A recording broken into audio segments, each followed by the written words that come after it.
I really want life-honouring, earth-honouring worldview. I want women, I want people of colour, I want queer folks, I want us all to step into leadership. I want us to have political power, I want us to have different political models, I want there to be political innovation. It's a kind of privilege to just stay in a wellness bubble and not deal with the poly crisis and roll your sleeves up and get to some kind of work, but a balance. So there's time for working and there's time for rest and there's time for playing, there's time for pleasure. And we have to start with ourselves. It's in how we relate with ourselves. It's how we relate in love. It's how we raise our children. It's how we run our families and our institutions. Welcome, friends. It's wonderful to be here with you as always.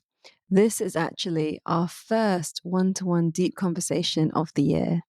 We've been sharing both Timeless and our Circle podcast recently, enjoying the voices of many. And so here we are with our original format. One of the things that I'm loving this year is our new community space, The Rhythm, which is meditation-based. We pop on Zoom for 30-minute meditations twice a week, and it's so powerful to be live in this space together and see your smiling faces. It's a space where we gather in our soul force. And as you know, when you meditate with others, it allows you to drop in deeper and increases the positive impacts on your brain chemistry, as well as your overall sense of connection. And so if you're not coming yet, please do join us. The link is in the show notes. I didn't want to create another membership space where there's just a little bit of texting and maybe pre-recorded things for you to watch and the occasional call. I wanted something where we could show up and be together and really strengthen in who we are together. Meditation isn't just about calming the mind. It's a whole body, whole being recalibration. With each practice, your nervous system learns to rest and repair. Your mind clears, your emotions soften, your energy flows freely, and you remember your place in the wider web of life. It's not separate parts of you being worked on one at a time, but an entire ecosystem coming into harmony, like an instrument being tuned so every note you play in life rings true. That's what we cultivate here in The Rhythm. Steady practices that touch every layer of who you are, so you can meet these times with clarity, resilience, and presence. My guest for this episode is Bryony Greenhill, a teaching artist, vocal improviser, performer, pianist, composer, and teacher of collaborative vocal improvisation. She even gets me doing a little bit of it unprepared at the end. She's one of the main people who brought this art form to the UK from the west coast of the USA, where she lived for 10 years. She cares passionately about the transition to regenerate culture, shifting from modernity, and particularly in this moment about peace, justice, and decolonisation, and as such is the co-founder of Regenerate UK. In this episode called Revillaging the Future, on community, repair, and belonging, we speak to the question, how do we mend the fractures of modern life and find our way back to each other? We explore why so many of us feel disconnected, what's been lost in our modern way of living, and how we can start to rebuild trust, care, and shared purpose in our neighbourhoods and daily lives. Bryony shares stories and ideas for bringing the village back as a living, breathing way of being together that can meet the challenges of our time. At the beginning, you will hear her song, Thank You for Your Heart. And at the end, you will hear a spontaneous, unrehearsed, short rendition of We Shall Be Known by Mammoose. We hope this conversation reminds you that you are not alone and that together we can imagine and build the future we know we belong to. Welcome to All That We Are, with me, your host, Amisha Tala Oak. On this show, we explore the weave between activism, the sacred, creativity, and regeneration, the spaces where our inner and outer worlds dance. From healing trauma to nature connection, to new technologies, to ancient wisdom, it's time for us to move beyond silos and into an integrated way of being. Every one of us has ideas and personal experiences to share that can lead us to a more beautiful future. Despite the challenges we face as a global community or the pressures we meet in our daily lives, when we stop and dare to listen, to ask ourselves the big questions and to share what we are already doing and envisioning, we create the futures of our wildest dreams, and we begin to embody all that we are becoming, and all that is possible.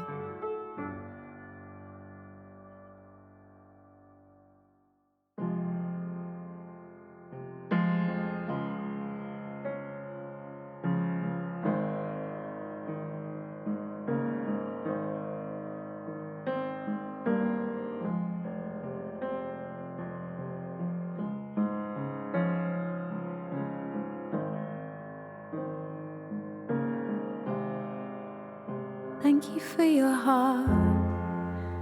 Thank you for your heart.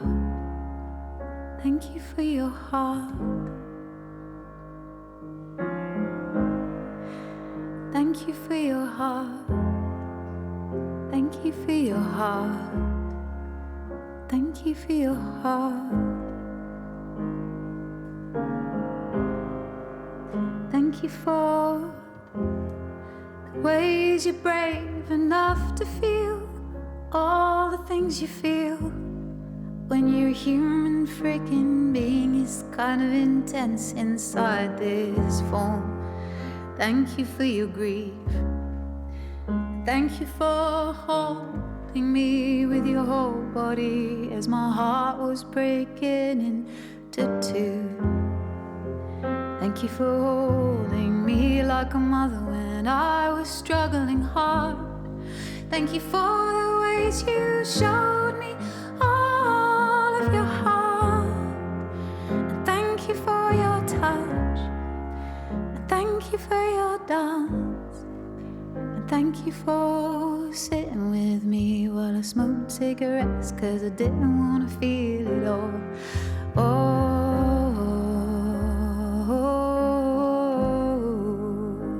Thank you.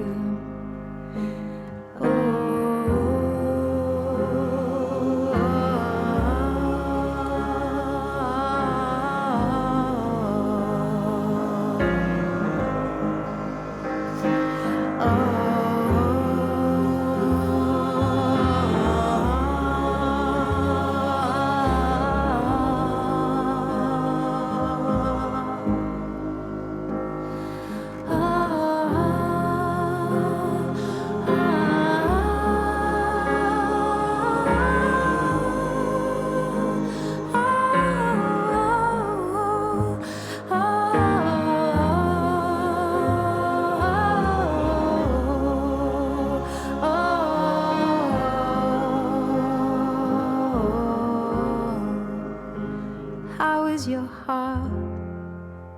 How is your heart?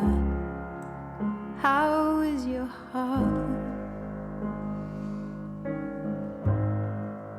Is it jumping for joy? Is it stuck in the mud? Is it deadened by the screen, by the pressure and all the work?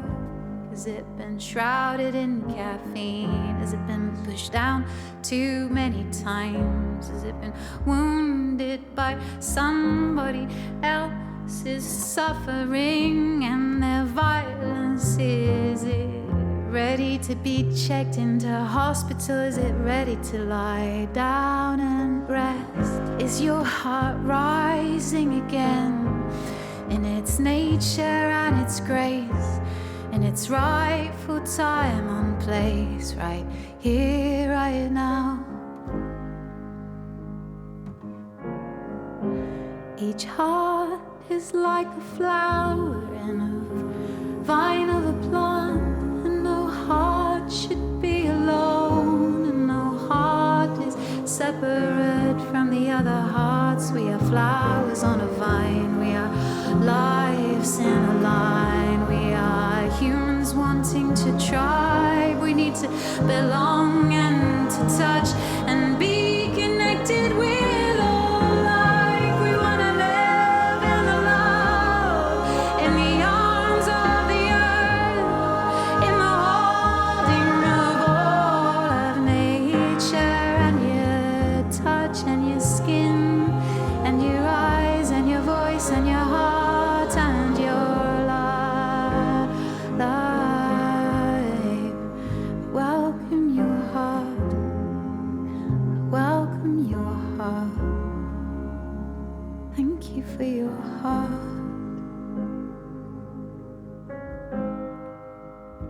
Thank you for your heart. Thank you for your heart. Thank you for your heart.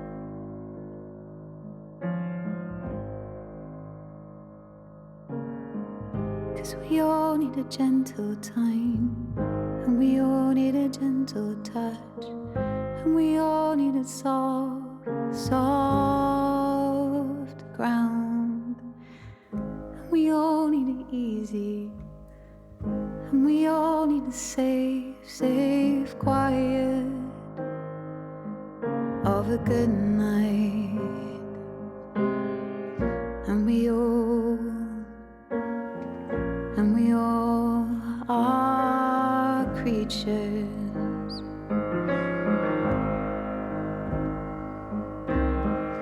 and we all are tender,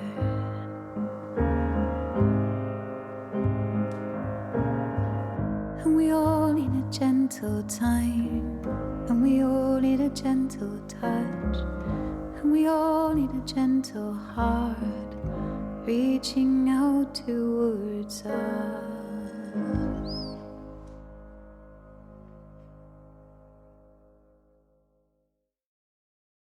Welcome, Bryony. It is a delight to be sat here with you in Devon, especially as I heard about you like 15 years before I met you, having joined a community in London that you had recently left, and people were still talking about you. And I heard from many of our mutual friends that we had a lot in common in how we saw the world and what we believed in and what we wanted to make possible.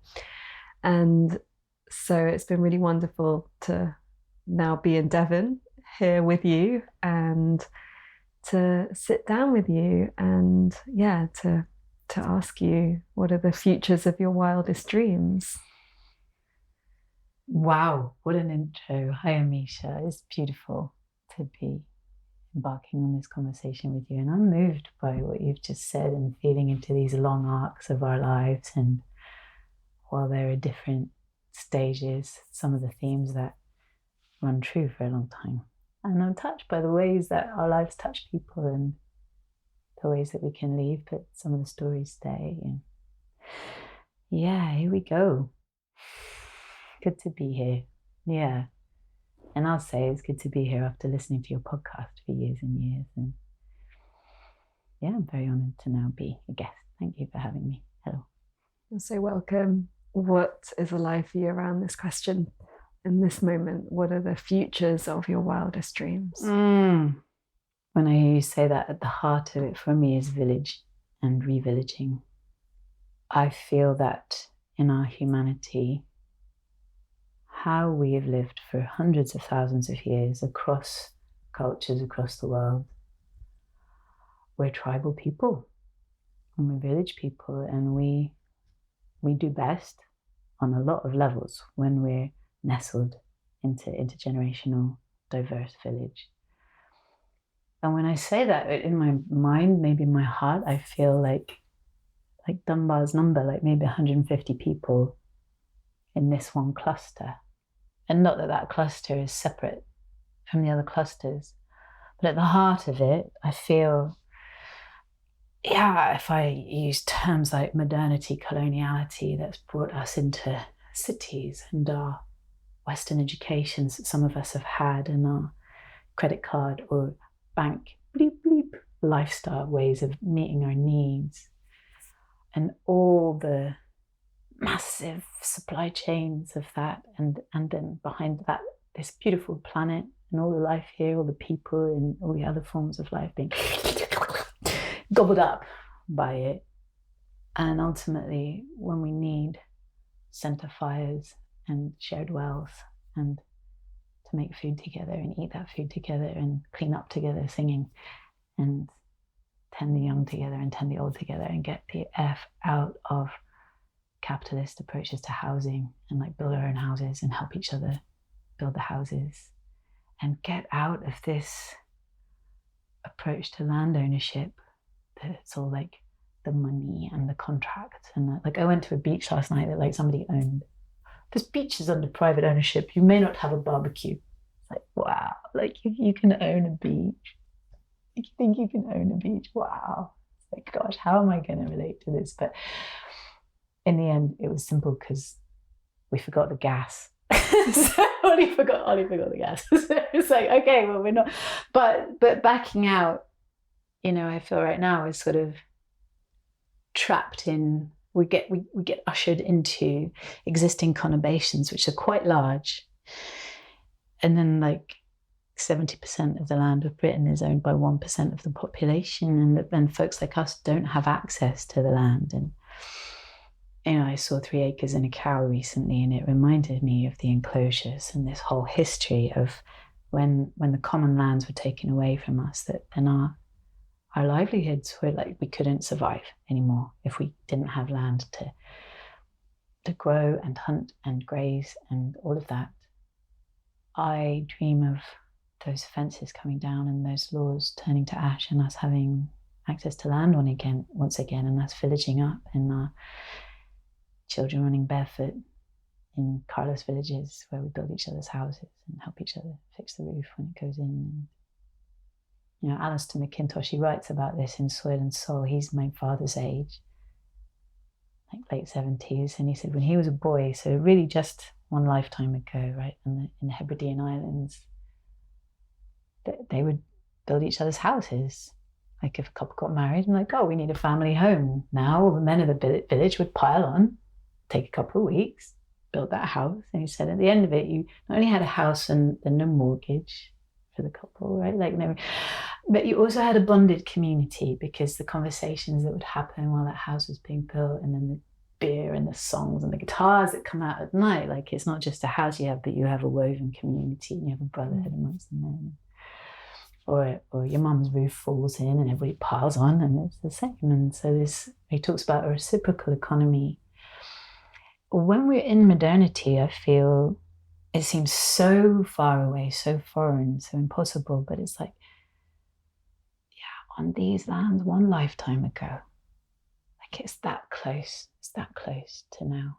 It's not far. And the question I don't know is how we get there. What's our Throughtopia, right? I'm trying to work that out, really, really.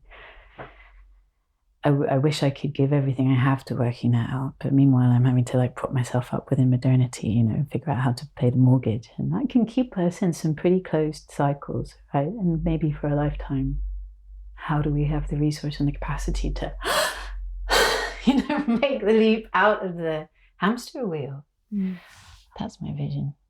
Yeah, I mean, the vision of the community really supporting, like everyone taking the step that they need to take.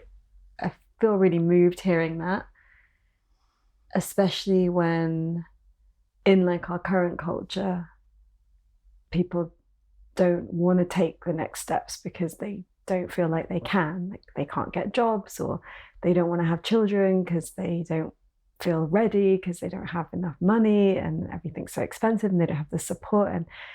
And actually to live in a culture that is the opposite, where the step becomes easy because everyone gathers around it and helps provide what you need for that step. Like it's just such a radically different way of being. Yeah. To be able to live with that kind of trust in community, and that you don't have to be everything yourself all the time. Yeah. Yeah. It's exhausting, right?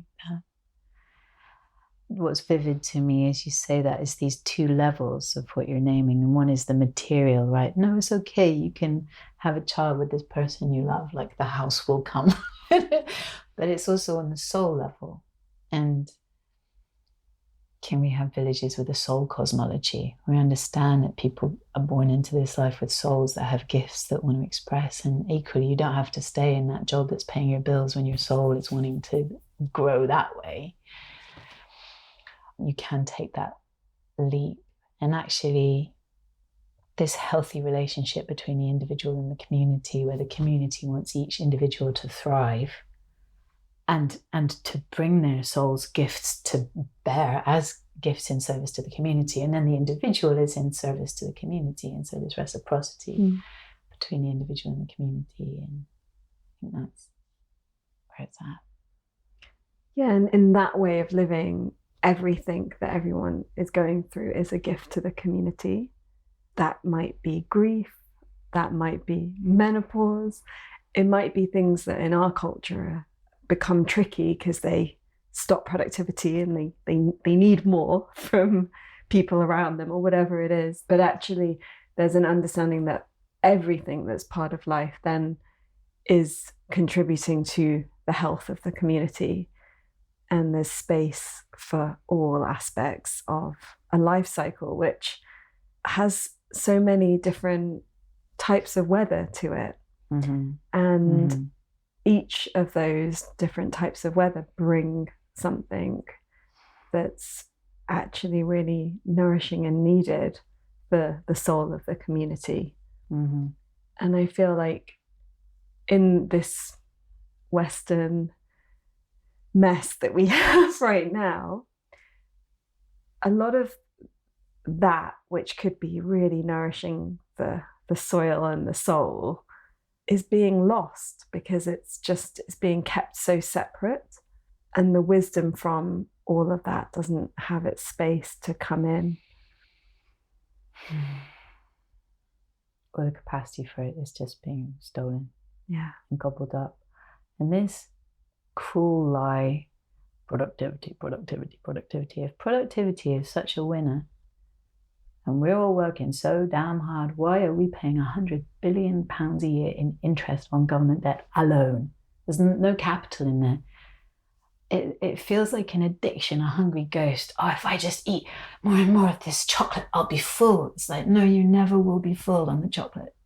If I smoke more and more of these cigarettes, I'll be calm. No, you never will be calm if you're in addiction with the cigarettes. It's like a kind of hungry ghost addiction thing that we're in and being led towards. And my stomach churns now because it just gets more and more violent. Like, I heard Yanis Varoufakis talk about military Keynesianism, right? And so Keynesian economics is like, oh, when the government like invests in a realm of industry to like boost jobs and boost economic growth. And so then military Keynesianism is when you do that by investing in like arms production in the military. And yeah, lo and behold, a couple of months later, like we hear that Keir Starmer wants to like increase military spending by £120 billion a year. That's like £4,000 per taxpayer per year. My system wants to vomit when I hear this is our real politic. And this hungry ghost that is gobbling up the children.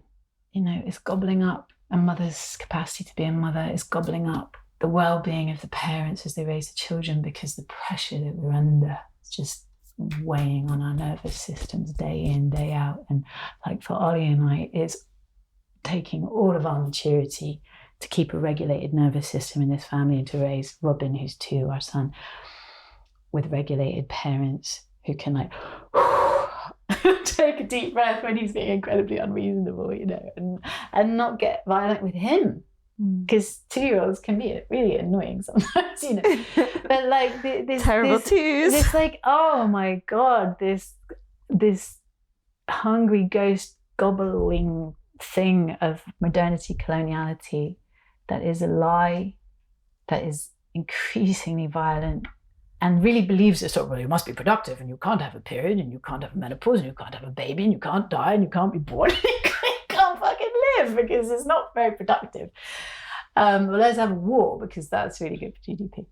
Oh my God. I see that worldview and the proponents of it who have current power in our current actual world. I just see them like just being, I just want them to like desiccate and turn to ash behind us in the past. And I really want life-honouring, earth-honouring worldview. I want women, I want people of colour, I want queer folks, I want us all to step into leadership.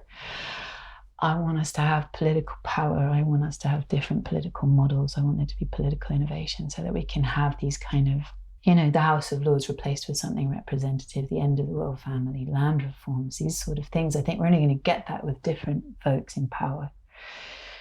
and yes, it's local grassroots, but also I think we've got to turn towards national politics and formal politics and embrace that too, even if it doesn't embrace us yet.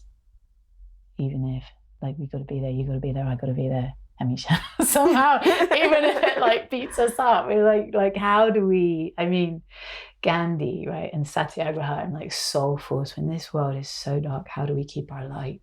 And when violence is coming towards us, how do we hold our peace and our love and our knowing that is the kind of response of that worldview and that paradigm, but also compassion for how we internalize that kind of productivity banter and its relentless rhythm that has us like drinking coffee through our moon time and not just letting ourselves rest for our blood or our menopause or our mothering or etc.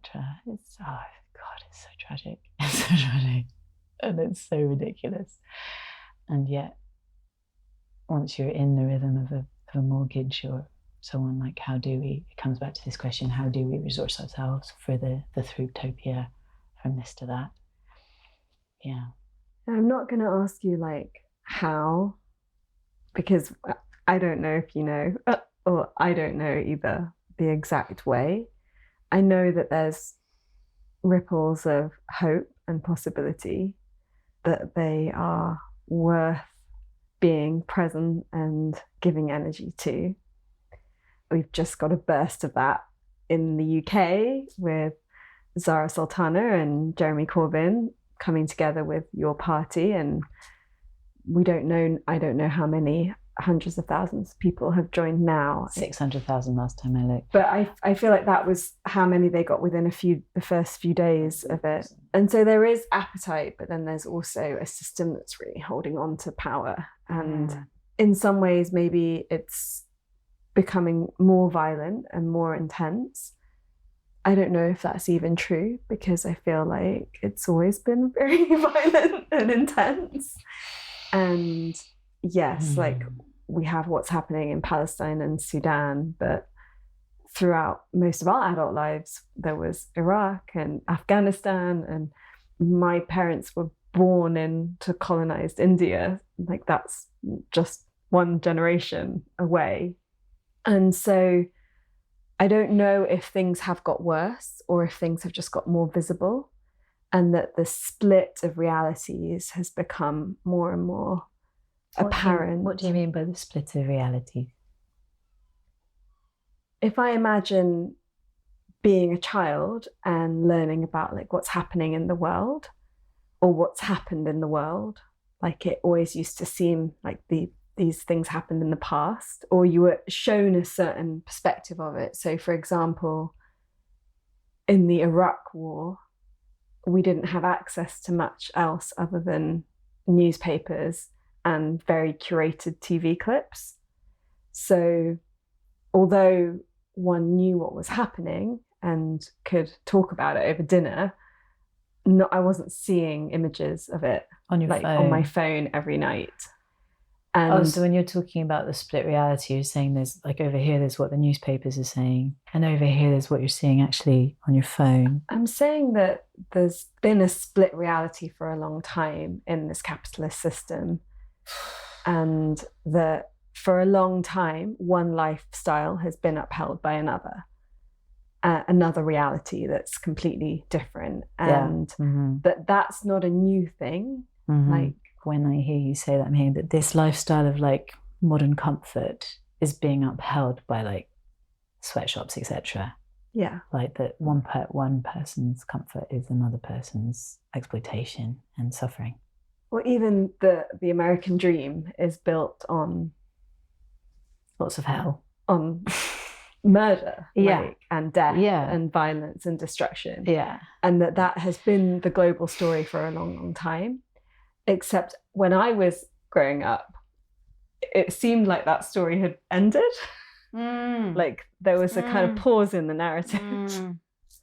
And then there wasn't, because there was Naomi Klein and there were sweatshops and all of that. But somehow the violence seemed different. Yeah, it was different. It was less intense than like children burning, you know? Like, yeah. Yeah. But maybe there were children burning, just that those weren't the stories that we were seeing. Wow. Because it is real, and it is. I mean, I've been living it. We've all been living it our whole lives. But I also come from a culture that's a colonizer, and so I've also had to spend my whole life like living it. And even just very recently, they've done studies and discovered that a lot of the illnesses that Indians and Indian diaspora, like South Asian Indian diaspora, have around the world is connected to the famines that happened during colonization, and that memory stays in the epigenetics. And then it can come out as like other illnesses. Potentially it's why there's a lot of diabetes in Indian culture. And so something that's just really alive for me at the moment is that whilst we're watching what's happening in Gaza and Sudan, and we're watching two famines, that we are still processing ones from before, you know? And so, yes, there's something like new and awful that's happening. And there's military AI being trained and all kinds of things that funded by the owner of Spotify. Yeah. So the step up is stepping up in a way, and yet it's old. It's an old story that is very much the fabric of the earth that we live in. Well, not the fabric of the earth, but the fabric of the human organization on the earth. Yeah. Well, the global story of what it is to live on this planet. Right. And that is in the earth. That blood, that violence is also in the earth. Yeah, there's lots I could say, like feeling the numbness of this earth in Britain, like the way my sensitive energetic system struggles to feel this land, the way I can feel parts of France and Wales and America, and the energy that I can sense in it. And in Britain, it's like the land has gone numb. It's like the trauma in the land here. And I think this like dragon spine of colonial violence and dominance that we can trace back through the American hegemony, through the British Empire, through previous empires, to the Norman invasion, to the Romans. And it's like, my understanding of history can trace it back about 2,000 years. And there's other people who I think trace like a 5,000 year narrative arc. This delusion that it's like in the past, there's a song I have, it's called The 705. It's about when those two different ships were lost at sea in the same week. They're like 5 people in the Titanic pod and the 700 migrants on a boat. And it's like, in our time, our era, the stories we will tell of. It's like the colonialism we tell of the past. We go about our daily lives and the media doesn't make us confront it. It's probably much like it was then, but quietly far away and much high up and much below. It's all going on. It's all going on. I can't really remember the song. I haven't played it for ages. But I got it. Yeah, I'm preparing to record the next album, so I'm like bringing up that. But I know that song came 2 years ago when that happened, and I now find the lyrics remarkable. That the stories we will tell in the future is like the colonialism we tell of the past. In our time, our era. The stories we will tell in the future is like the colonialism we tell of the past. Like basically he's like saying, oh, we're still colonial. And what is this word, coloniality? And what is it? Because it like, we used to mean like going into a country like Britain, coming into India and putting down our flag and saying, oh, by the way, this is now a British colony. We're in charge of you here in your land via our army and our government, right? What I feel we're trying to use the word to describe more now is like actually how the British elite within Britain say, well, actually we control the land and the government and the media, even though we're maybe, 1.5% of the population. And so it can be like dominance and extraction and violence, like within a country by some, with it can be like, does that even then apply to like dominance within a relationship? Like if there's a partnership and the man is more dominant than the woman and is extractive and is maybe sometimes in some ways violent towards the woman, right? And so I feel we are do we just call that the power over culture rather than the power with culture? Is that the language we want to use for that? Actually, what was coming to me when you were speaking is that on one hand, there's this dream of just the land and the community and the village and having that space. And then how do you find it in a system and a world as broken as this one?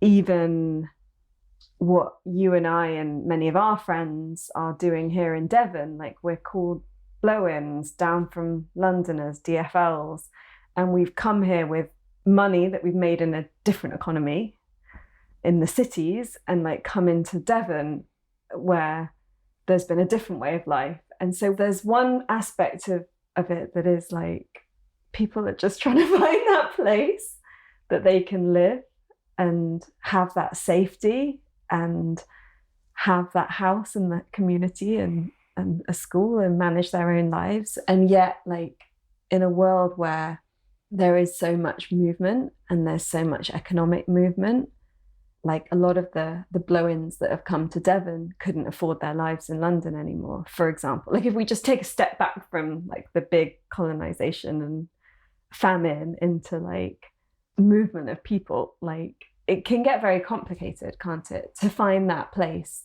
where there's complete right relationship. It is.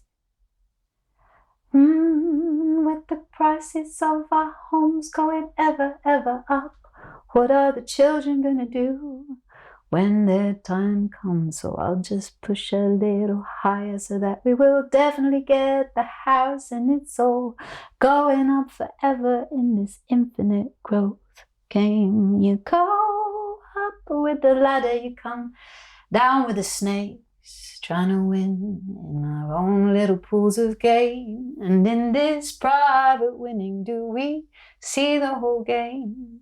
And who are the designers? Does it really meet our needs?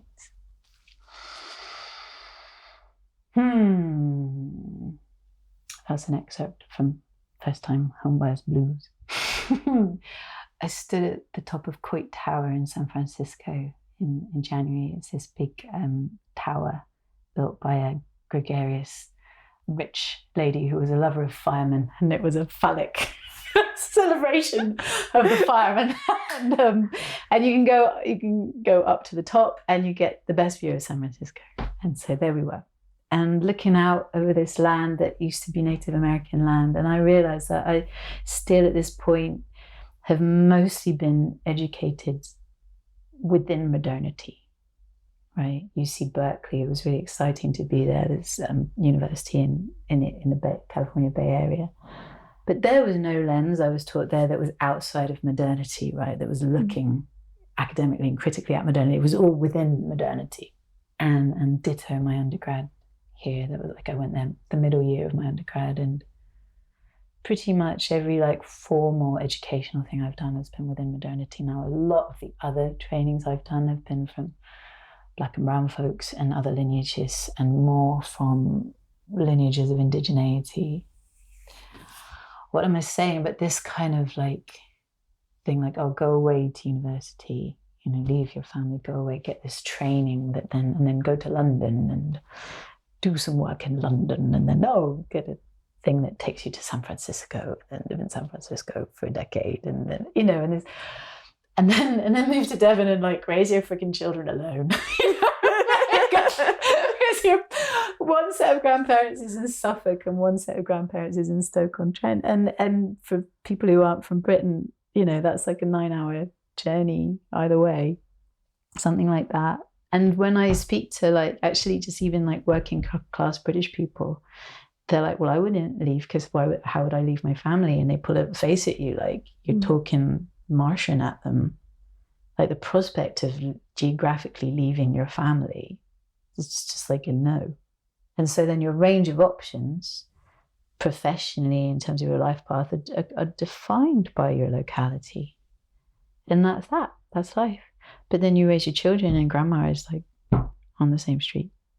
And that is a different situation. And not just grandma, right? But every adult around and every kid around has known you, right, and welcomed you since you arrived. Right.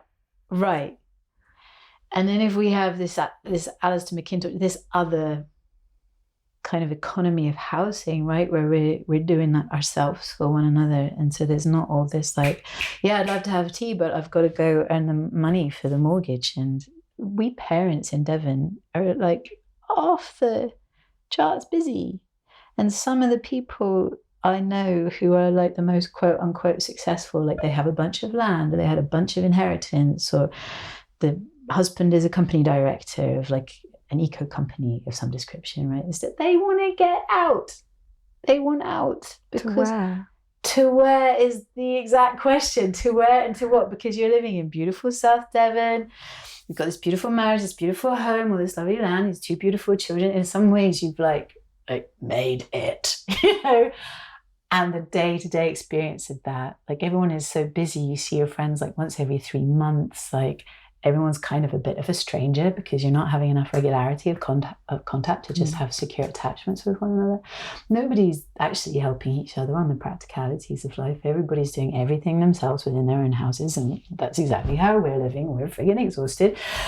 And the winners of this game, like, want out or get divorced, or I mean it's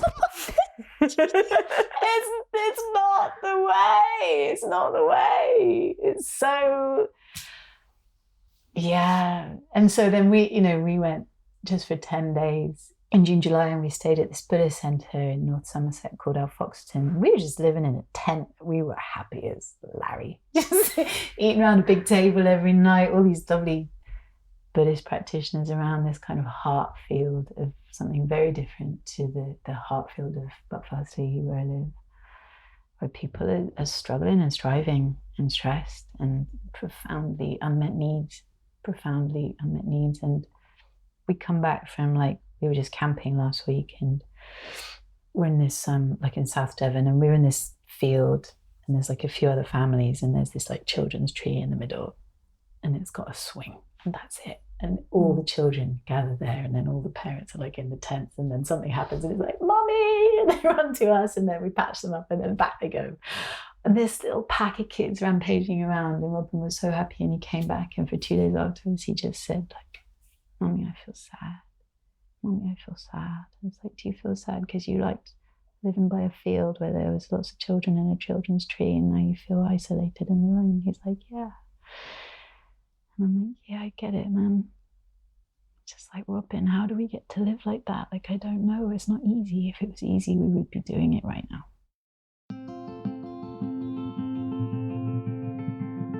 Thank you for listening.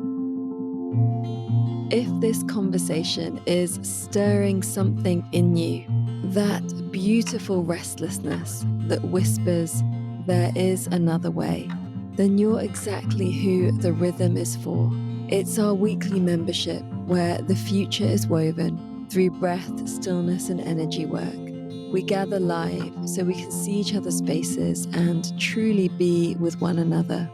If you're walking an unlinear path and want to root deeper into your intuition, power, and presence, come into the rhythm. This show is ad-free, algorithm-free, and full of soul, and it's kept alive by people like you. This is for the quiet rebels, the rhythm makers, the ones who know another way is already here, and you are invited. Join at allthatweare.org and explore other ways to get involved through beautiful leadership mentoring, our live retreats, and the full course library. And now, back to the episode. I am sure that absolutely everyone listening can connect to where that sadness lives in our bodies. Even if your life's like fabulous, you're like, I have all this freedom, and I have this, and I have my own sauna, and I have this, and like whatever you might have. I was talking to a friend who's opening a community space in Frome, and he was saying, yeah, you don't want to fill your house with too many of the things like saunas and things, because you need to go out for stuff and do things with other people. Yeah, the kind of promise of having all that freedom, being able to do all these different things, go to all these different places, travel, but then what does it all mean when the threads that weave us all together aren't intact?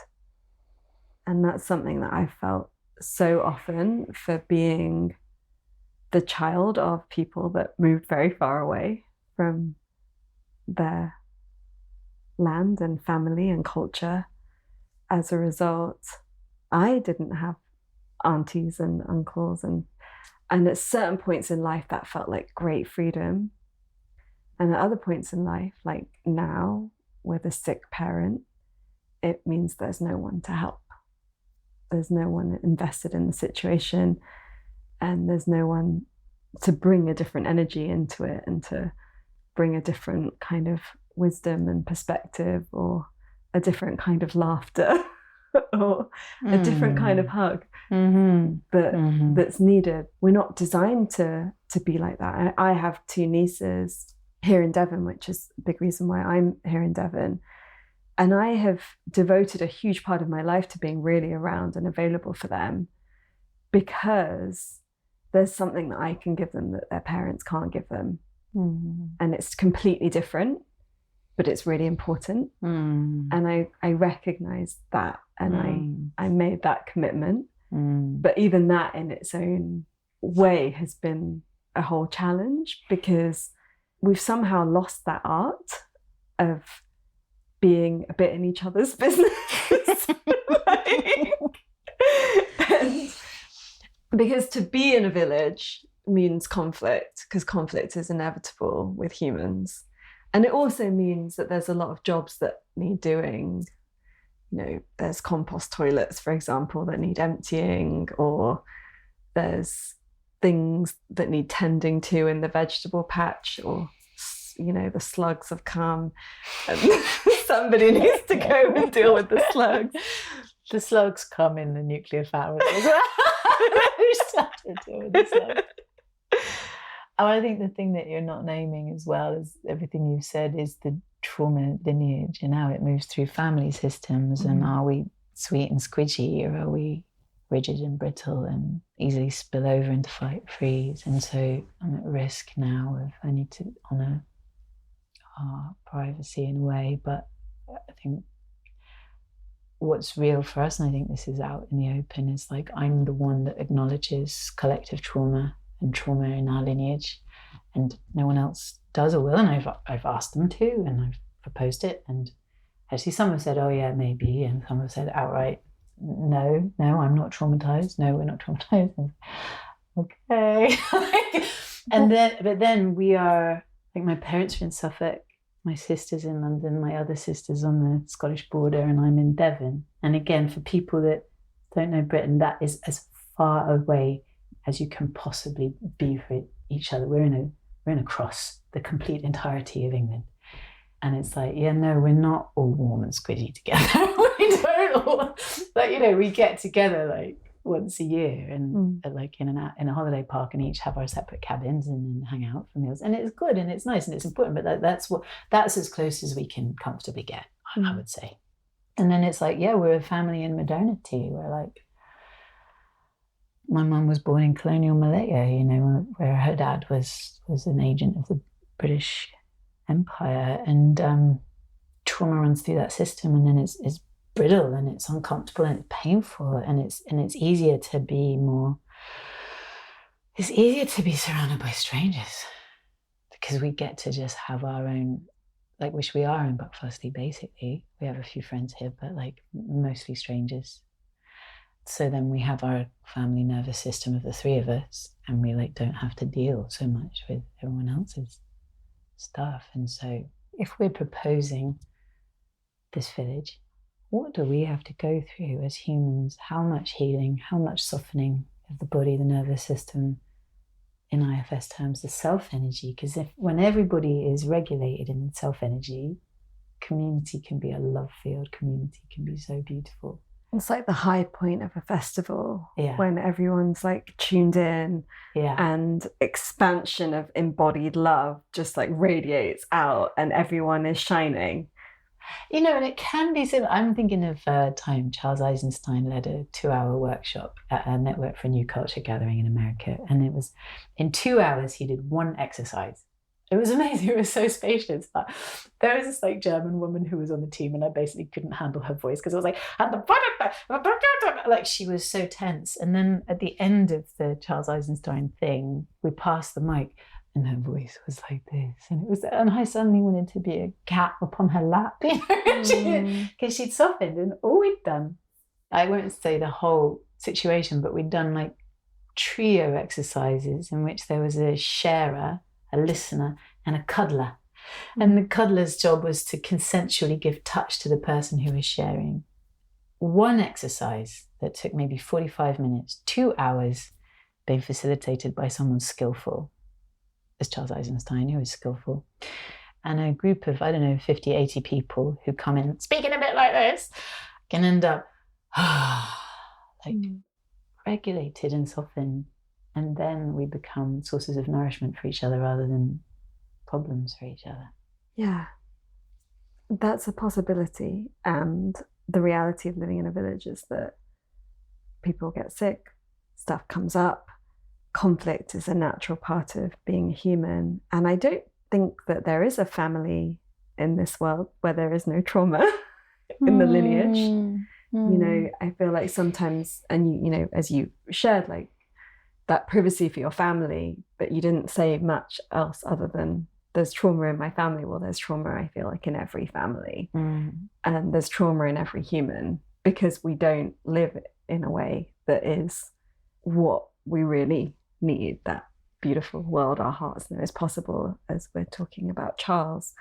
And because of everything that we talked about earlier, the 2,000 years that you've traced of the violence that's happened here, I know a lot of my experiences of community and being in community, they've ended up being violent, not in a kind of military way, but in quite an intensely energetic, emotional way. And often a lot of projects that come together with really good intentions sort of blow up in this like conflict. I was reading something so beautiful recently that really touched me, because in this culture that we have, one of the things that I've really noticed, especially as I've been holding a difficult situation as a carer for now a number of years, so it's really ended up shaping a whole chapter of life rather than just being like a little moment that I disappeared for a few months and then came back. The thing that I often hear is, I don't have capacity, and it's like, and part of that is the capacity because of the capitalism and everything that you named about how much it takes just to keep everything going. And the other part of the capacity is almost this fear of conflict and of the uncomfortableness of grinding up against each other, like as humans. And then often what happens is we leave, and then that energy sort of stays there. I know I have it for me, like there's conflicts where they weren't really that big a deal, but because they didn't really get tended to, like I can still feel it. Or if that person walks into a room, I still kind of like, I feel it in my body, like this fear. I was reading some comments on a post about friendship and how like safety in a friendship to like make a mistake and get something wrong, say the wrong thing, and know that like it doesn't mean the friendship's over. That actually we don't have that wealth in a lot of our relationships, because there is so much of like, oh, that person looked at me the wrong way the other day, so I'm not going to invite them anymore to do something. And it's like, you have no idea what had just happened to that person. That they were actually, what was actually going on for that person in the moment that they caught your eye. And it may have had absolutely nothing to do with you. They may have just looked at their phone and found out someone had died. Like, who knows what had just happened for that person, but we often don't ask. I was reading this account of basically somebody talking about like their mother and their auntie in like the temple, and like in the sort of temple culture, and being like conflict mediators. But the biggest part of conflict mediation is keeping everyone in the room for long enough for the conflict to work its way out. And that really touched me. And I was like, so often we leave the room and we don't go back in the room, and then the thing stays. And actually when you're in a commitment, like, for example, your nuclear family, and that conflict happens, because you're in that commitment of like, okay, like, you're still in the house, you're still yeah. And actually 15 minutes later, that person might make you laugh so much about something completely different that you completely forgot that other thing was like annoying. And it is something that you can talk about and work through at some stage, but it doesn't always have to be like this intense, like, I'm going to send you an email with all the things that mean that I don't have capacity for you, or I'm going to like sit you down and like all of that, and actually really invite more of each other in. And I feel like, that just really, really stuck with me of like, if we just stayed in the room long enough. And of course, we often don't stay in the room long enough, especially when our experiences of community are also capitalist, because we've paid to be part of something for a week. We've paid to go on this retreat, or we've paid to show up at this thing, or maybe the thing's free, but we have to take time off work to go and do it. And then if you have a bad experience, actually, I'm not going to go next year, like, or I'm not going to go to the next one, or, you know, and so, there's something in that I just feel like a real invitation for us to really like sink into that possibility of like, what is it to like expand our capacity and not get hemmed more and more and more into this model that we know doesn't work for us, which also just involves a lot of our interactions being like online and text messages and comments and talking to AI. AI, what should I do about what she said about my face? There's a man called Dieter Doom who is one of the founders of the Zeg eco-village in Germany and Tamera in Portugal, which have both been going for over 30 years now, maybe 35 at this point. His political story is that we are in a 5,000-year trauma, fear, violence matrix. And there's violence, and so there's trauma, so there's fear, and there's fear, so there's violence, and there's violence, so there's trauma, and there's trauma, so there's fear. And we go round and round and round. And it's not just in these lands. It's not.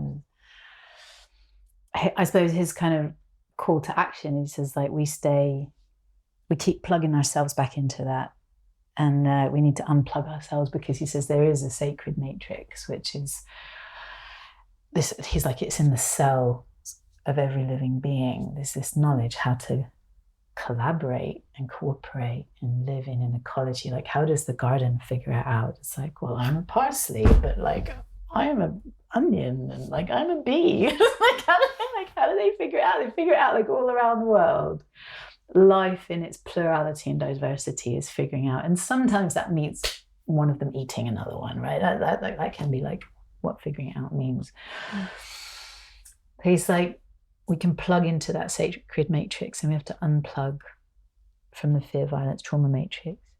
And he and Sabine Lichtenfeld were German war babies. They're about my parents' age as well. And they grew up, and they got to like 12, and they learned about the Holocaust. And then for them, it was like not, like when we learned about it in Britain, we learned about those people over there doing that thing. And when they learned about it, it was like, it was us doing that thing. And that was hard to learn for them. And they said, we have to make a peace culture, and we have to start with ourselves. And I think what they couldn't do as Germans was like make it over there. I think we as British people, the world is broken, we've got to save it, let's go help people in Africa. No, I don't want to get into that conversation, but what I honor in Dieter and Sabine's experience was like, we have to start with ourselves. It's in how we relate with ourselves. It's how we relate in love. It's how we raise our children. It's how we run our families and our institutions. And so as they grew older, they found each other, and about 50 people like bought this house in the Black Forest and went to like make a peace culture together. And the first thing that happened was they all fought with each other. And they felt so much shame. They're like, oh my God, I've come to make a peace culture and we're just fighting. Like, And Dieter Doom was this like therapist, and he said, look, what we really need is a way to put shadow on the table of shared awareness without shaming it. And he created a thing called Zeg Forum, which is where we sit in a circle and people who've got something moving come up and they say it, they speak it authentically to the whole community. And there's a facilitator or two or three who help them get to the heart of the matter. And then when they've done this, some reflection from the community just about what was heard. And it just brings everything into the light of shared awareness. And then the community can like digest it. And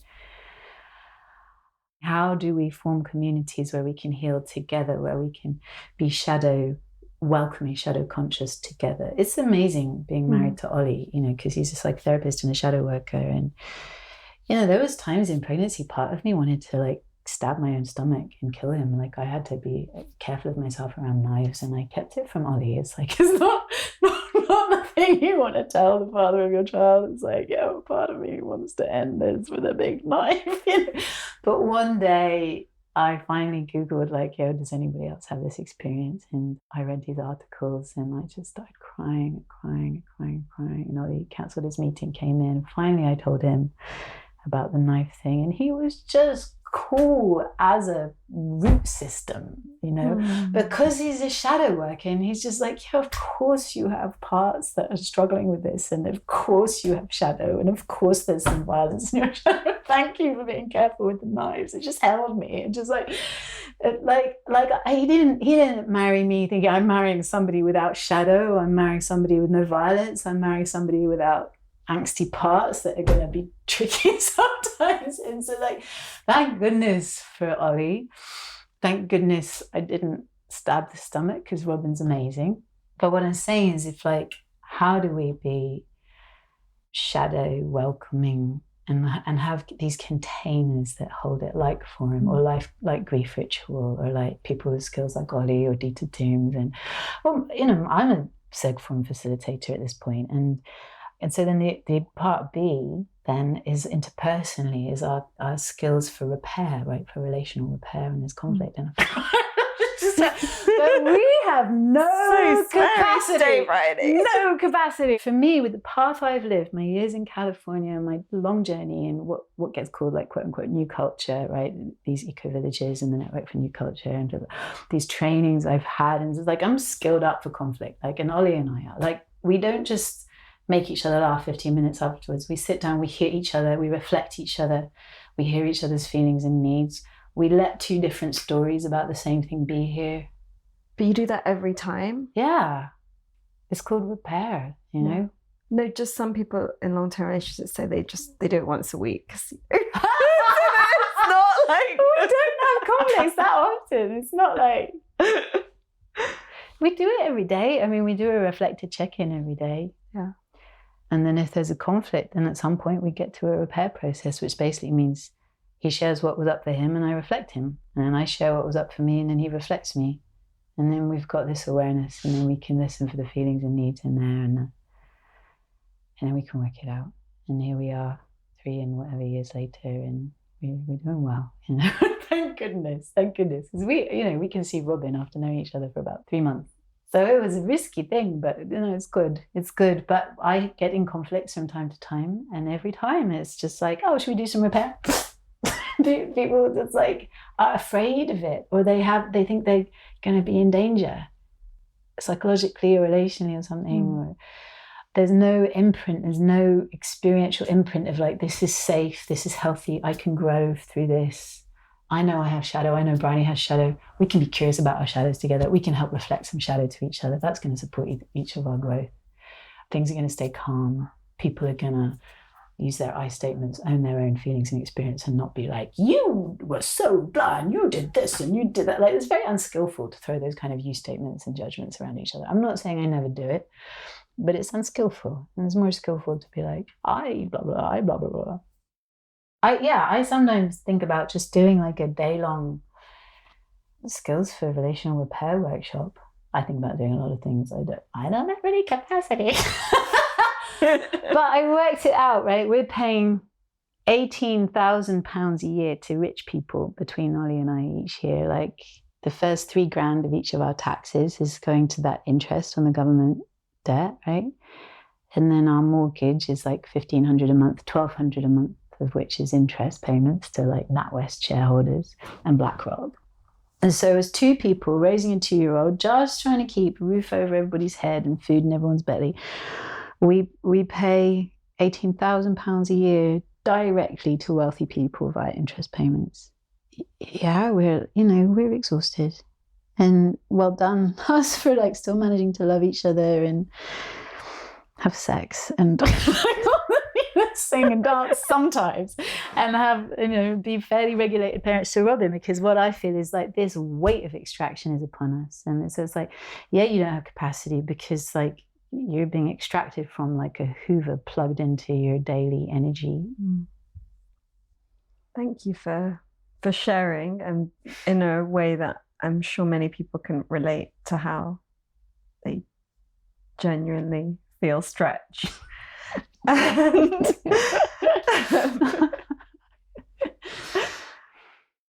with all of that being everything that we've been talking about, where are you excited and where do you feel hopeful with your party, with Regenerate UK that you created? Tell us about that. And it doesn't mean like the full through-topia of like how to get from here to there, like, but just what you feel is important that we can do and that we need to really be paying attention to at this time. And there's something in there about how do we really merge new culture, a lot of the things that you and I are versed in, and like the guests on this podcast, and like just connect to the earth with like the reality of like the harm paradigm. Yeah, the changing political landscape, which in Britain, do you mean? Well, let's start here. I mean, in Britain, all kinds of benefits are being cut, NHS cuts, housing getting more and more expensive and hard to get, poverty being very real for a lot of people, food getting more and more expensive, cost of living crisis, raging inequality, childcare, environmental beyond the brink, soil degradation, sheep everywhere, no trees, etc. So, jobs, employment rates, how much people are paid compared to how much everything costs, all of it that's happening here, and the added part that our money is also funding what's happening in Gaza and all of these things too. So, but and our people are getting arrested for holding signs saying that they oppose genocide. Pensioners, even, right? Particularly pensioners. I mean, it's so dark. Oh my God. A few things to say. First of all, I'm a singer and I'm an improviser, and so for a few years, really since getting pregnant, I've been singing about everything we've been talking about as I process it. And the song that came on 4th of July, Election Day last year, when I voted for somebody I didn't want to vote for and a party I didn't want to vote for, and that felt sick in my stomach because of our first past and post system. I came home and I improvised this song that's called Make Votes Matter, because I also signed up for the PR campaign Make Votes Matter that day. I mean, I used to be I was elected onto the board of the Electoral Reform Society. I know you were. Once upon a time. Tick. Well done, that woman. Thank you. And it goes on and it's necessary. But and I did this whole spiel, like, he would vote for a love and revolution. He would have us live in eco-village. We could roam with it. It's like if Robin could vote. It's like, because we went into vote and this woman said, oh, he's a bit young to vote, isn't he? And I said, what he would vote for isn't even on the ballot paper yet. So then I sing into like what Robin would put on the ballot paper, like somebody born in 2023, what they would put on the ballot paper, and I sing into it. And I get to the end of the song and I'm just like, shit, politics has taken over my artistry. I actually need a whole lane for politics so that artistry can actually just be like music, improvisation, and it doesn't have to have this whole political job in my life. But how about taking that song as a starting point, and basically, long story short, Regenerate UK was born, and the lyrics of that song were the starting point for the agenda. Now it's going slowly because I have 1 hour a week. My friend David has come on board as the co-pilot of it. We're slowly cooking it. Meanwhile, your party has come online, and I'm frigging excited about, this Sarah Sultana, Jeremy Corbyn collaboration that got like 600,000 members in the first week. It's like, thank you. Yes. And how do we make that good and make sure it's good? And in my system, I'm holding the two things in two hands. Like, one, like this spine of integrity that's in Regenerate UK. Like it's time for my politics to have a place where it's very clearly articulated and people can join. So it's online, it's regenerateuk.org. You can sign up to the mailing list, you could become a member if you would like. Things will happen after the summer holidays when childcare starts again.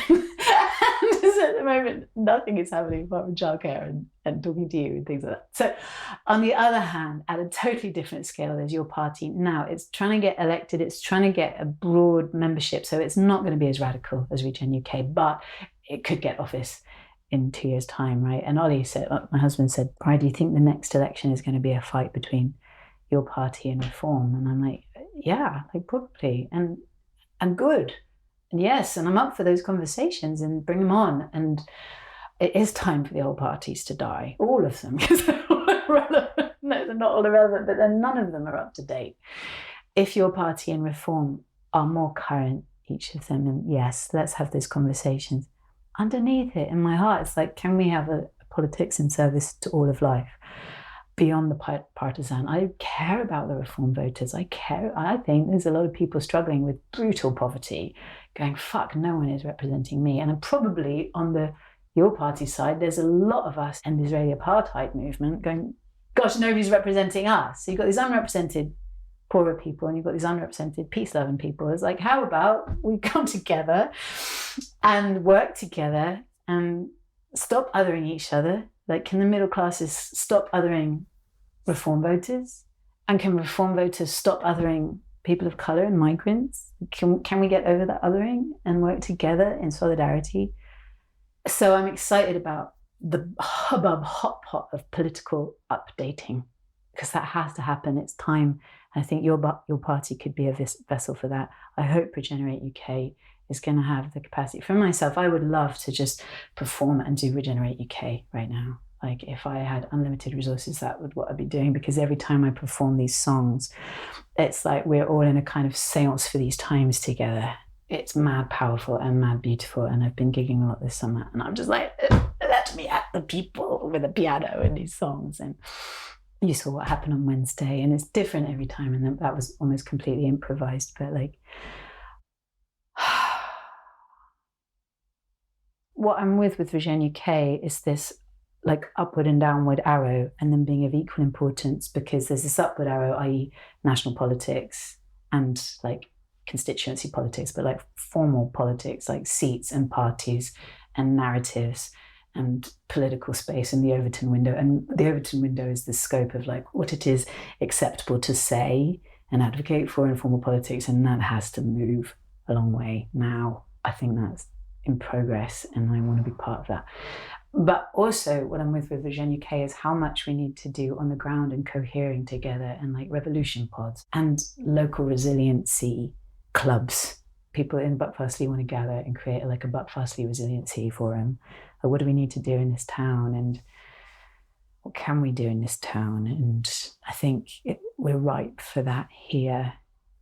And I think we can't just look to politics and government to sort things out for us. Absolutely not. We've got to club up locally, but we can't only do it locally. We can't be so incoherent, so far away from what's happening in Westminster. There's got to be more coherence. And so I hope that your party and Regenerate UK can work to make that happen. And I do think that's some of the work of our times. For myself, I've been making my living for a music teacher for like 10, 12 years. That's been my livelihood. And I teach folk improvisation workshops that are also quite healing, quite transformative for people. The economy has hit my work super hard. Like, retreat centres have just gone way expensive or gone out of business. Also, motherhood has affected that as well. I'm moving my work online.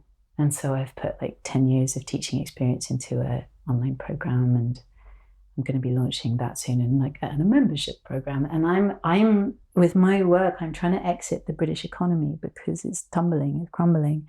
People don't, on the whole, have spare cash or time for like singing workshops.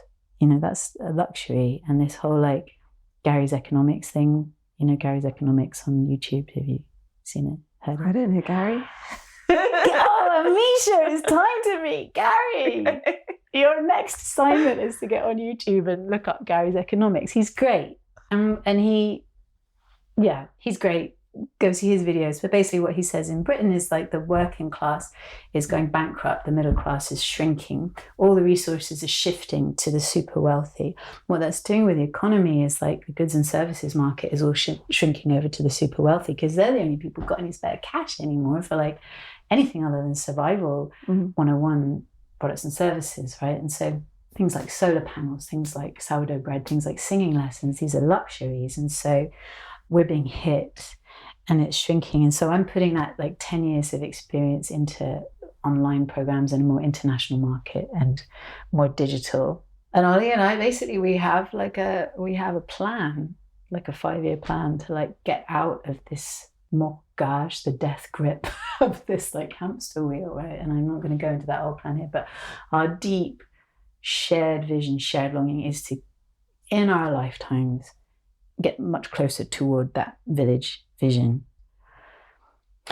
Whether that means some massive landowner is just going to give it up for a regenerative village project, or there's going to be a political land reform thing, or some armed protesters are going to go in and like take the land.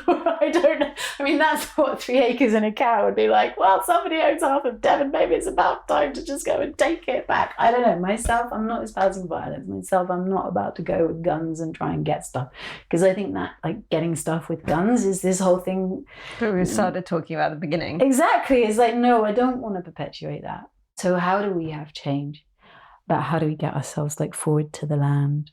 Yeah, so I'm excited about online programs, your party, Regenerate UK, gigging a lot, and building power together, like collective power. I really feel it's time for us to be powerful together and be connected, you and me, and all the folks who share our kind of way of thinking. And then probably your party is the vessel for that in the UK now. You said, like, for you wanted to separate, like, the political with your music. And for me, I feel like when I experience political music, like, it really, like, wakes me up. Mm-hmm. And not just me. Like, there are a few songs from the last 50 years that everyone keeps singing because it brings that energy. And it also helps us make sense of things that can get so heady and hard to understand, but when somebody sings it and then you sing it and you're like, like now I understand it, you know, I feel it, and then more inspiration comes about what to do or how it moves us. That is something that you do in your music. Yeah, definitely. And that you've always done in your music, because as we said at the beginning, like, everything that you've been, you still are as well. Like, and if you have been turned on to wanting to make a difference in the world, like, that's going to be there, and and that's there in the music, because it's one of your ways of communicating with the world and with yourself. Mm-hmm. Can you share a bit about that process as an artist, and also with improvisation? Right. Thank you for this question. There's a few layers to this. It's at the heart of things for me. This body of work, I'm shifting the stage with it, so it's ready to go to the studio. It's ready, like I'm doing a crowdfunder right now for the recording costs. And those songs, I'm like, let me at it. Like, I'm ready to just be out with the world with those songs. I'm like, can I get a booking agent? Like, can I get, okay, let me make this album now. And how are we going to do that? And my longing, my soul is just like gig. Like, gigging is amazing. Like, it's been some of the highlights of my summer, like what's been happening. Just get me in front of an audience and like, it will happen. And it's different every time. But for me, it's like this combo of the songs and improvisation and singing with everybody in it and meeting the times in the moment together that way is epic. In my own artistic process, then, it's like, if you think these like last few years I've been like having a baby, not really able to collaborate, not getting out there much, like pregnancy and stuff really affected my voice, and so I was very much like at home with the piano, and so that became a real songwriting phase. but it was very like under the earth. It wasn't like a fruiting or flowering time, right? It was a kind of root, you know. And so that body of work is about 15 songs. And Ollie says, like, Bryony, you basically have a double album of epic songs right now. Like every song is epic.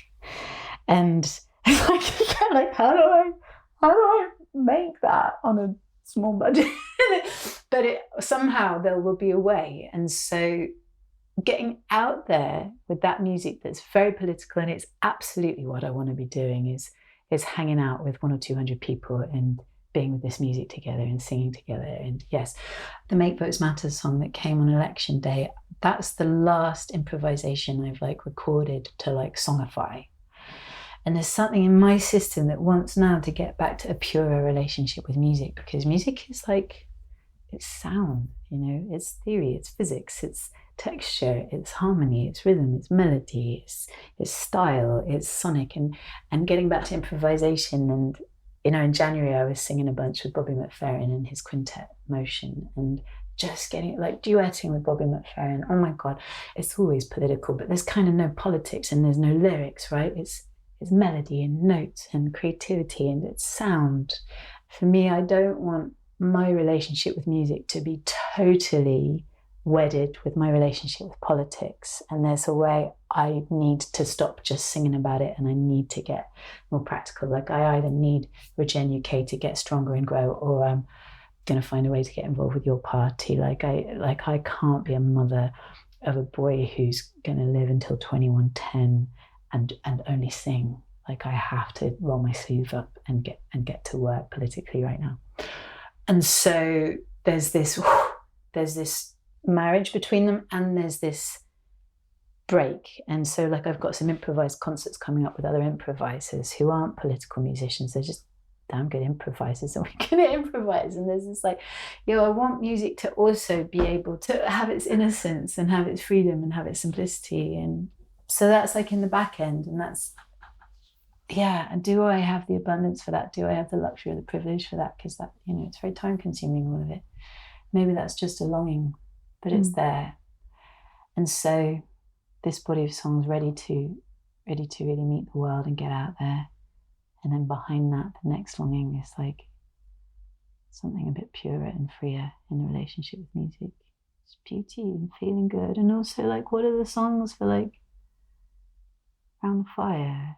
And they're like, not like, we're in the poly crisis, what are we going to do? Songs, but like, you know, like I'm on these Spotify. So sorry, I do still listen to Spotify, and I'm on these threads at the moment. There's a lot of like African stuff and French stuff, and just like music that feels really good, you know, that's just about feeling lovely together. And it's almost like just feeling lovely together has become too much of a privilege. Like, no, we got to get to work and face the darkness. It's like, no, we got to get together and feel lovely. So what about just beauty and pleasure and sound? And we're almost wanting to come back to that in this like earlier stage of the next wave of my musical life. Does that make sense? Yeah, definitely. And there's two things that I hear in that feel like nice ways to come to a close. One is a remembrance that we have always, as communities, in whatever way we've defined that, sang and danced and felt good together. That is there in like every culture, and it's just become a bit devoid in this like over individualized separate lives world that we're in, where it has to be someone's wedding or birthday, something to have to come together to do that. And there's a really good remembrance there to really find more ways and make more invitations to each other to come out and be together. And also the importance of creating because it's a human muscle, like it's just part of what it is to be a human, to create and to allow expression, whether it's music or whether it's writing or whether it's art or whatever it might be. And that's something that we really have to hold very dear, especially in AI times and especially in a poly crisis, because that's also where so much of the sanity comes from that allows us to keep participating in the political and in the bigger picture. That's it. The art of balance. And because I think to riff off what you're saying, the broader thing, how do we stay well? You know, how do we keep active but stay well and allow ourselves still peace and pleasure, rest and presence and joy? Yeah, I guess people talk about pleasure activism, don't they, and stuff, and then get to work. Not just, I don't know, see a hard film like No Other Land and then shake it off, sing together, hold hands, hug a bit, and be, oh, good, I feel better. But like, not just stay in the, because I think it's a kind of privilege to just stay in a wellness bubble and not deal with the polycrisis and roll your sleeves up and get to some kind of work. But balance. So there's time for working and there's time for rest and there's time for playing, there's time for pleasure. And yeah, absolutely. Like, I don't meditate for like wellness. Like, I meditate for soul force. It just allows me to be in whatever I'm in more. Whatever that might be, that I'm able to be more present to what is because of tending to soul force in myself. And it's completely different to doing it to like feel well. Yeah, feeling well is valid in itself, and it's not the whole story. I spoke to Tom Hirons at Buddhafield, and he said, well, let's put it this way, there's 3 kinds of actions. I can't remember them exactly, but there's like holding actions, there's like resistance actions, and there's fighting actions or something. But I was like, oh, where's creativity in there? It was basically, I don't know where his map came from. Yeah, it was a map. There's like preserving what we have, there's resisting the badness that's coming towards us, and then there's attacking the badness that's coming towards us.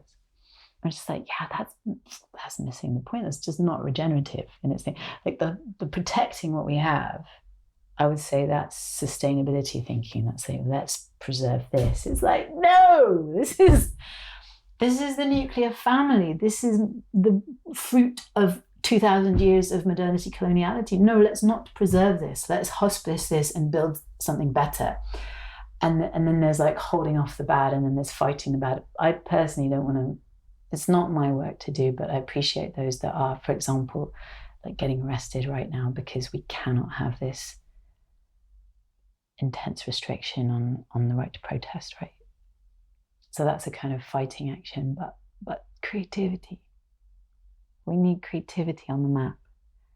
Being creative beings, creating the new political parties, creating the eco-villages, creating the residential neighbourhood networks, like whether it's forward to the land to build a village on some green fields, or whether it's building a village in Buckfastleigh or building a village in Totnes or in Hackney or in wherever. But we got to get creative on lots of levels. It's not preserving this. It might be preserving our sanity, but even then, don't we have to like nurture our sanity and tend to our healing and actively tend our well-being? I think preserving, I don't see it as the thing. I think creativity, I would say. Yeah, I don't know why we need the maps and the narratives, and I feel like we get really lost in them, and it can be because it brings around it like what exists at the nature of like there's these 3 ways, or we, you know, rather than this we must be all doing that, is it takes us in this trying to get it right place. And I feel like when we're trying to get it right, we're already missing the point because we're trying to get it right. You know, someone that wrote the book and listed 3 ways and thinks that they know the way. Like, actually what we need to be doing is just listening and strengthening that relationship with our own souls so that we can be more present. And then we know how to show up in our lives. We know how we can be a better mother or friend or more active in our local community, or how we can give our energy to the bigger picture, whether it's politics or if we feel moved to go to a protest, and why we choose that one and why we say yes to things. Like, that has to come from each person, from being connected and open, and from asking like that question of themselves, like, how can I be like alive, awake, useful in this. And the soul, and what is this soul here to do? Like, what kind of member of the garden am I? And in which season? That's it. Yeah, because we have different seasons and different skills and different ways. And when I try and do someone else's way, because I've been told that's what I'm supposed to be doing, it's when things tend to go a bit wrong. Mm-hmm. And also that it's really easy to feel like we know what it is that we're supposed to do, but like we don't know what framework that comes through. I've had a few people recently tell me that, you know, I need to separate more from my mother. Like, for example, I'm looking after my mother and caring for her. And I see where they're coming from, and I can see what can be right about that. But then at the heart of that, there's already a narrative that imagines that we are separate from our family, and that I would be better off to go and, you know, do my own thing, maybe further away. And so I feel like sometimes we just have to be careful about telling each other what to do. About telling each other what to do, and about listening to each other about what to do, because only I'm going to know on my deathbed if this was the right thing to do or not at this time. And all I can do is ask every day, is this still where I need to be today? It's very modern though, the thinking like, oh, you should go away from your end of life year's mother.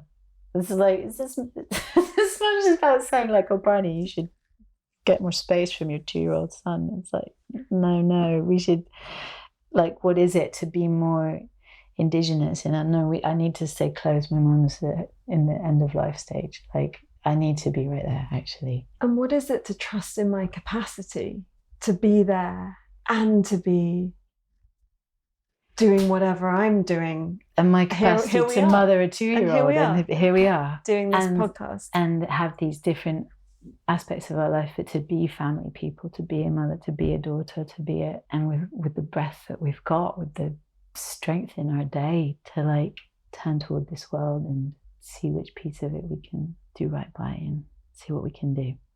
Yeah, and actually when you know, the work of a mother or a carer, which is basically a human, is there is creativity in that. There is like preserving something of a structure, dealing with crisis and chaos and the unexpected. Like, it's all there. It is just all there in our lives. And so for me, it's like, how do we tend to that with the most love and presence and keep our eyes open to the bigger picture so that we don't get completely caught up in our bubbles and find like our world even more taken by the forces that we know are only going in one direction, and the wealth that's only going in one direction. And how do we see all of these as other ways of wealth that we're bringing into the world? Yeah. Bryony. Misha, thank you. Thank you. I feel like we should sing together now. Well, do you know that lovely Mamuse song, We Shall Be Known by the... Should we sing that? Or should we? We shall be known by the company we keep, by the ones who circle round to tend these fires. We shall be known by the ones who sow and reap the seeds of change alive from deep within the earth. It is time now. It is time now that we thrive. It is time we weave ourselves into the web. It is time now, and what a time to be alive. In this great turning we shall learn to lead in love. In this great turning we shall learn to lead in love. I was just guessing the words from your actions.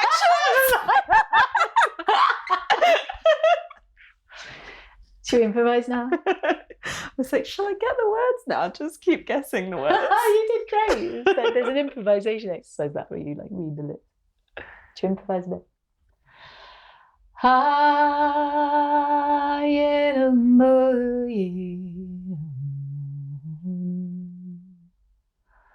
Oh, in a dale, yellow.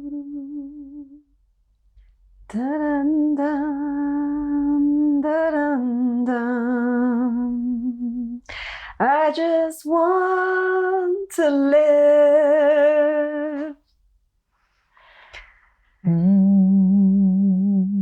Dun, dun. I just want to live.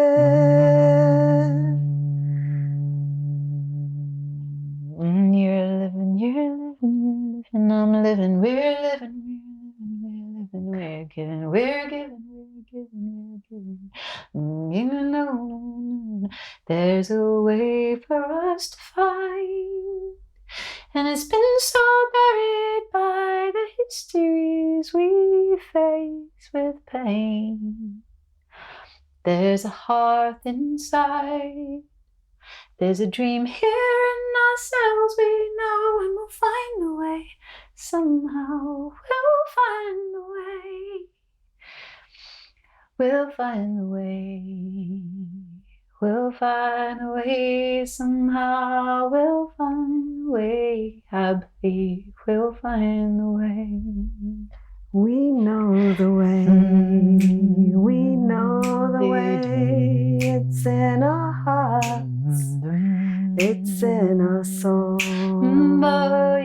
It's in our hearts. It's in our soul. We listen to ourselves. We find the way. We listen to each other. We find the way. And let each other be all that we are. Find the way. With our shadows and our thoughts, find the way.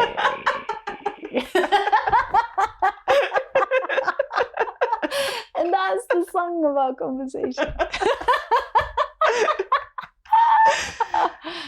How do people find out more about you, Bryony, and connect with you deeper? BryonyGreenhill.com. My website is like who I have been this last decade, and I'm in some kind of transition into this new landscape. So Facebook, Instagram, it's a bit more current, and then there's regenerateuk.org.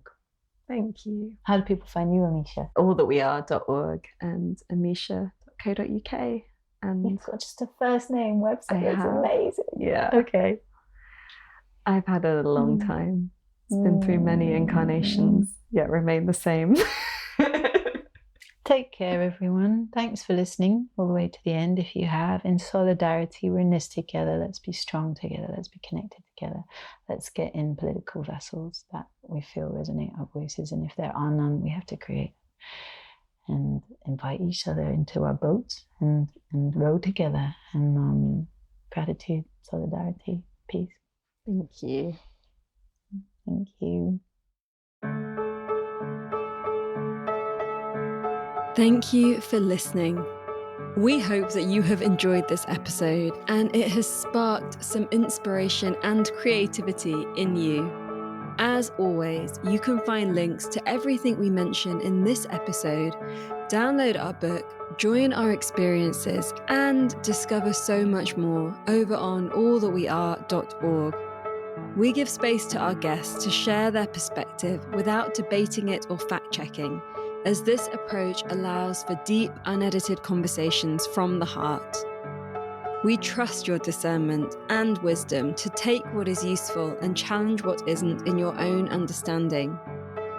We offer spaces for discussion and integration in our membership community, which we would love for you to join.